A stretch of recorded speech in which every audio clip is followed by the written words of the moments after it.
In our Asian tradition, difficult questions should be addressed to the host. But anyway, my reference to China-phobia is because the criticism levied against us for giving additional focus to China. My response is trade investments is open. And right now, China seems to be the leading investor and trader into Malaysia. Cumulatively, still United States of America. It's an open trading policy to encourage investments overseas from foreign countries. Now, but we are an independent nation. We are fiercely independent. We do not want to be dictated by any force. So whilst we remain to be an important friend to the United States or Europe and here in Australia, they should not preclude us from being friendly to one of our important neighbors, precisely China. Well, that was the context. And if they have problems with China, they should not impose it upon us. We do not have a problem with China. So that's why I referred to the issue of China-phobia in the West.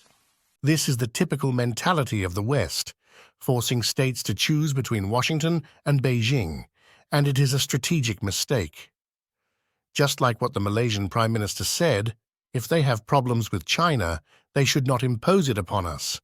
We do not have a problem with China. Prime Minister Anwar Ibrahim's remarks came during the Association of Southeast Asian Nations Summit in the Australian city of Melbourne, where Anwar is one of 9 Asian leaders attending the gathering. The Malaysian Prime Minister's opinion aligns with the views of many other Southeast Asian nations, except for the Philippines, which has a strong partnership with the United States. Just recently, the Philippines agreed to allow the US to establish 4 new military bases in its territory. These bases will be strategically located in northern Philippines, which could upset China as it puts US forces in a prime position near southern China and Taiwan. Despite these developments, most Southeast Asian countries prefer not to take sides between the United States and China. While the disputes in the South China Sea remain a significant challenge for ASEAN nations in their relations with China, most ASEAN countries prefer to handle these issues internally rather than involving external powers like the US. When it comes to economic opportunities, China comes out on top. In continental Southeast Asia, countries tend to favor China because of their geographic proximity, while maritime Southeast Asia leans towards the United States. In terms of domestic politics, many countries in the region don't have a strong preference for a specific superpower based on political systems, but they often find China more appealing. Another factor is the estimation of how long the US will remain influential in the region. Most studies suggest that the general preference is shifting more towards China. One of the key areas where China has made major inroads is in economic partnerships. Chinese investments in infrastructure projects such as roads, ports, and railways have become increasingly common throughout Southeast Asia. These investments are often part of China's Belt and Road Initiative, a massive infrastructure development project aimed at connecting Asia with Europe and Africa. These projects have provided much-needed infrastructure for many Southeast Asian countries, helping to boost their economic development. For instance, in Malaysia, China-backed projects like the East Coast Rail Link, commonly known as eCharl, has received billions in investment, leading to infrastructure improvements, but also increasing economic ties with China. The ECRL is anticipated to contribute a 3.8% increase to Malaysia's GDP by 2047 by enhancing trade, boosting tourism, and stimulating regional development, according to Malaysia's Investment, Trade and Industry Minister. Similarly, in Indonesia, Chinese investments in the Jakarta-Bandung High-Speed Railway and the Morowali Industrial Park have bolstered economic cooperation. Since its official opening on October 17th, the Jakarta-Bandung High-Speed Railway, which is Indonesia's and Southeast Asia's first high-speed rail system, has served over 1 million passengers. This railway project, the first of its kind overseas, relies entirely on Chinese railway systems, technology, and industrial components.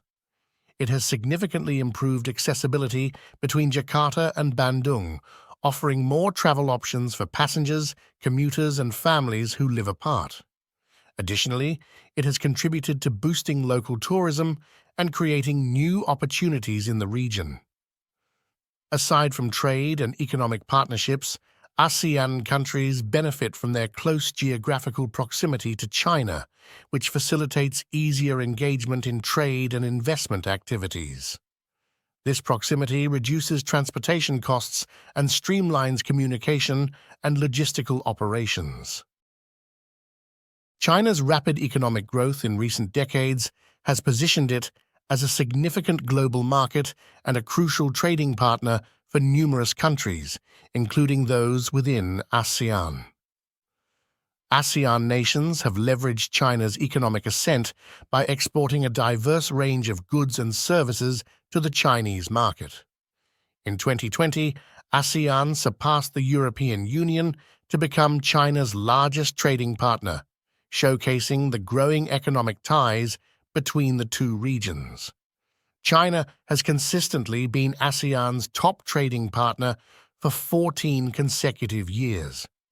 Together, China and ASEAN represent a massive consumer market of over 2 billion people. There are several reasons why Southeast Asian countries maintain robust relationships with China. Firstly, there exists a long-standing tradition of trade, with centuries-old vibrant and mutually beneficial trade links and economic cooperation predating the arrival of Western colonizers. Secondly, being neighbors, ASEAN and China share similar customs and traditions, fostering generations of cultural exchanges and a sense of commonality in Asian cultural heritage. Thirdly, the economies of ASEAN and China complement each other. China's economic reforms have bolstered its industrial, infrastructural, and technological capabilities, while ASEAN possesses rich and diverse natural, mineral, agricultural, and human resources. Furthermore, lower wages in ASEAN countries make them ideal manufacturing bases for Chinese export companies seeking to navigate anti-China trade restrictions or higher tariffs imposed by the United States. This synergy has contributed to the deepening economic interdependence and cooperation between ASEAN and China. China has been growing economically in its nearby areas, and the US hasn't been helping itself in competing for economic influence. For the past 5 years, China has been working with the region to become more integrated economically, joining big trade deals and creating its own. During this time, the US pulled out of trade agreements with Southeast Asian countries, like the Trans-Pacific Partnership, and has generally stepped back from the region's economic plans. This is why some say the US lost out to China in Southeast Asia. Do you agree?